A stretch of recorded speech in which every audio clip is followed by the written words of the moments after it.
Ito na naman ako sa akin labas. Sa labas po ako mga kababayan, ha? Kumusta kayong lahat yan? Nandito naman si Ate P, sa Primbuhay guys.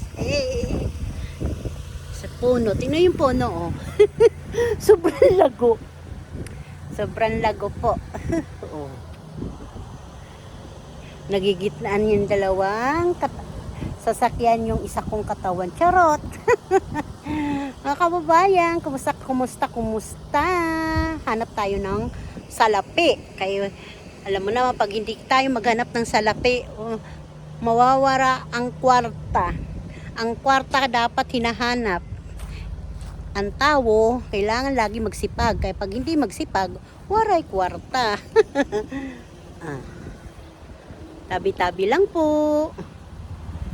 Mandar na yung sasakyan ko. Mga kababayan, yung puno po dito sa tabi namin yung garhian na naputol. Tingnan yung mga kababayan yung isip mo na sinasabi ko lang mga yung puno sayang panglilim pa man yung kaso pinutol.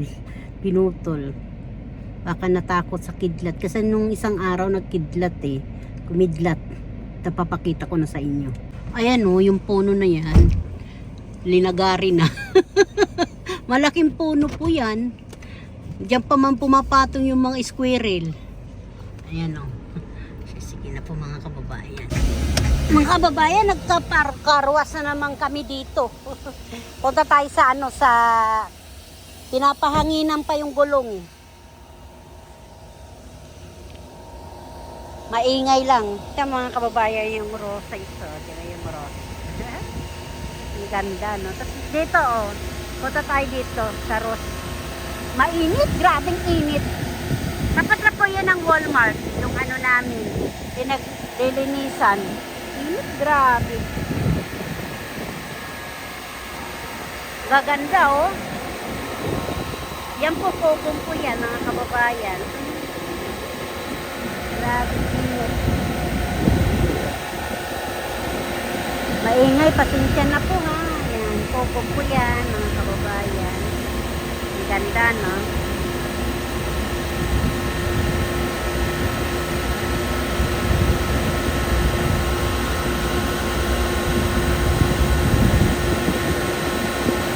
Alas 4 na po dito ng hapon, mga kababayan.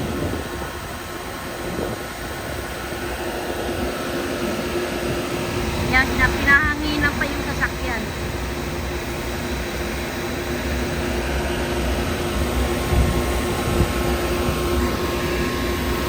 Mo yung rose. Pulang-pula.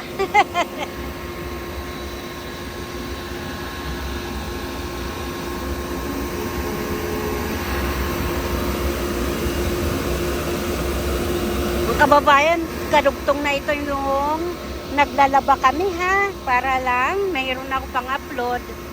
Yan ang trabaho namin dito. Pag galing sa trabaho, naglalaba. Kukunin yung labahan, tapos liligpitin. Paano po mga kababayan, maglilinis na muna kami ng sasakyan, ha? Ayan.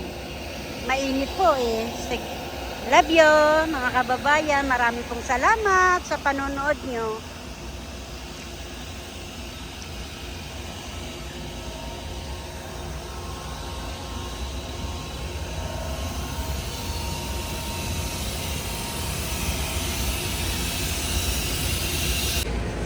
Mga alimasag mga kababayan, bili na po tayo pang pabata, alimasag. Buhay na buhay. Ito ang alimasag sa Amerika mga kasimple, ha. Masarap po yan gataan, masarap po yan masarap din po yan ihawin. Iniihaw din po ang alimasag, ha.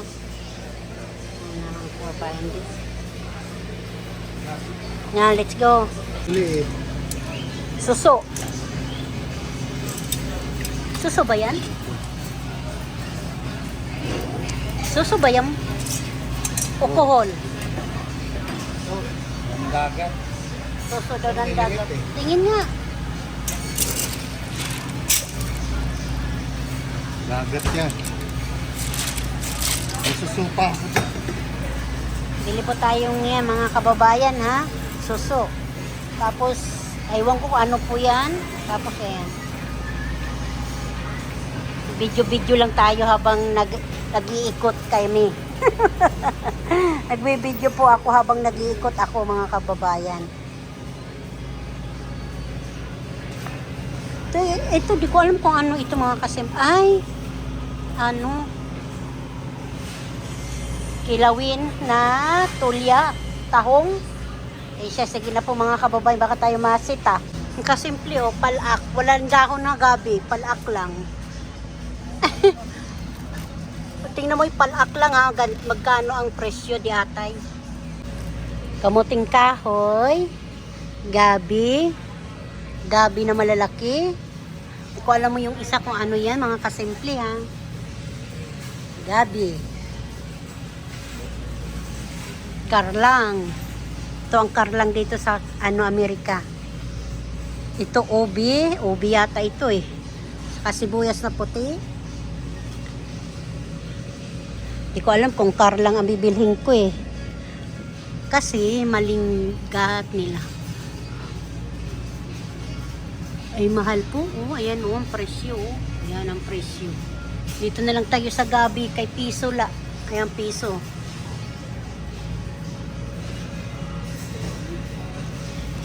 Ito lang, isang piraso lang binili kong ano, kamuting kahoy, mga kasimple. Pero yung gabi bibili ako. Mura lang ang gabi, oh. Gabi pang sinigang, pang laga. Ay siya, mga kababayan, masarap to, piso lang. Ang karlang po, ang mahal, $6. 7 na yan, tapos plus tax, eh di 8 na. Siya nga ni mga kababayan, ganyan talaga ang buhay. Weather lang. Minsan mura, minsan mahal. Ay, mahal kita. Sarap sana umuwi ng Pilipinas. Kaso nakakatakot naman kay dami walang mga trabaho, wala pang trabaho, namamatay tao pa, charot. Sige na po mga kababayan, dito ako sa mga ano, ayan. Kababayan, oh. Ito, mayabas na native dito sa US. Oh. Mayabas. Ang dami. Tapos yan po ang presyo. Guava. Bibi guava pala dito. This bibi guava. Oh. Ito naman, guava na lagas. Charot. Lagas na guava. Ayan o. Tail yan na guava. Mahal naman. $6 din. Ito ang kalamansi dito sa US. Charot. Lemon. Lemon na green. Lemon na dilaw. Ayan.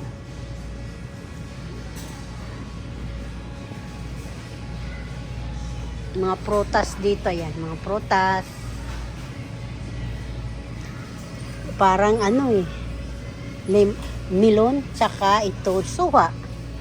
Saging, banana, oh. Yan ang mga galing sa farmers, galing sa bukid. Ito ang mga tanim dito. Ito naman po yung pinamili namin, mga kasimple yan. Pinamili. Tapos nandito na po kami sa gulayan. Oy, ano? Tanglad. Oh, pagaling na. Ikaw na. Tanglad. Iyon tanglad dito sa Amerika. Tanglad nga ni. Kaya yung ampalaya. Mas kulubot pa sa mukha ko.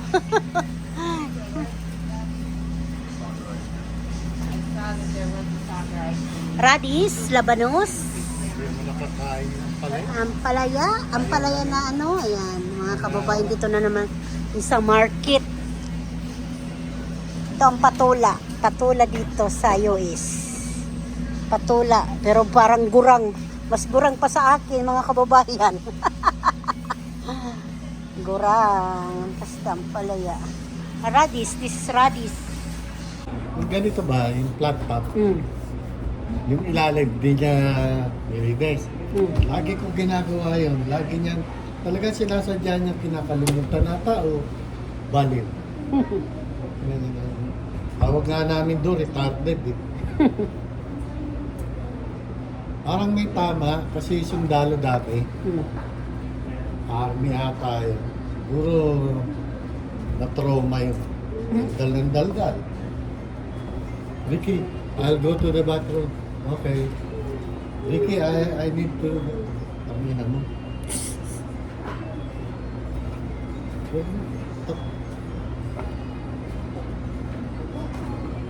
Bilitan mo lang ganito. Oh. Kasi yung lalagyan ko eh.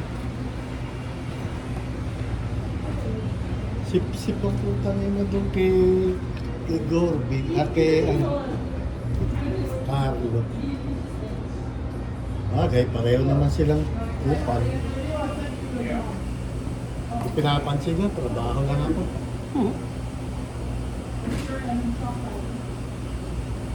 Ginawa namin prep lang yun. Prep lang naman ang trabaho niya talaga.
Bigay ito nila ni.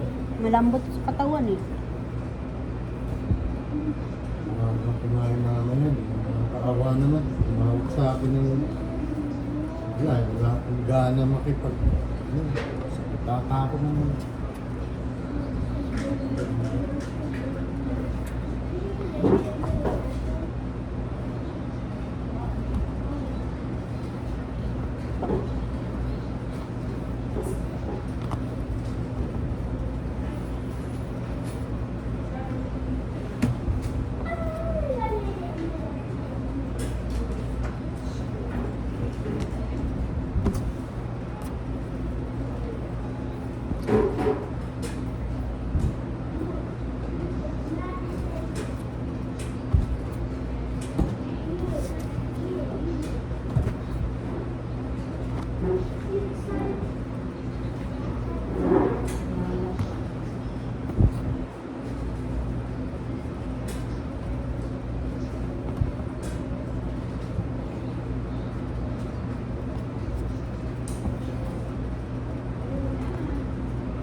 Kaunti lang pala mga damit, ano?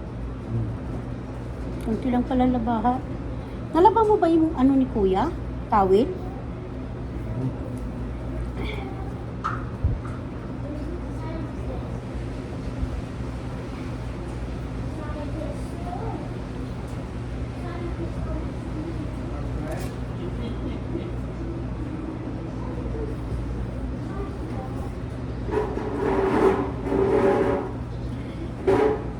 hapon na dito mga kababayan. So, kanina pa itong umaga, linaban namin. Dryer. Pag nag-break time, dryer muna. Pag dating na naman ng hapon, ito na liniligpit na namin. Pambahay, pang opisina, pang trabaho, o mga towel, bago labhan, tatlong araw ang gamitan. Ito pa. Yung ano mo, uniform.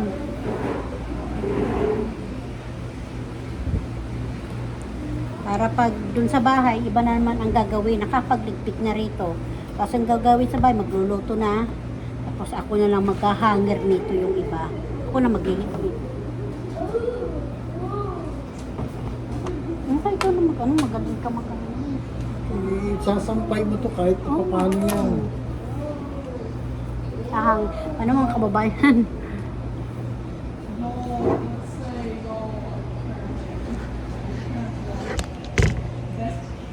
Yan. Lalabay yun.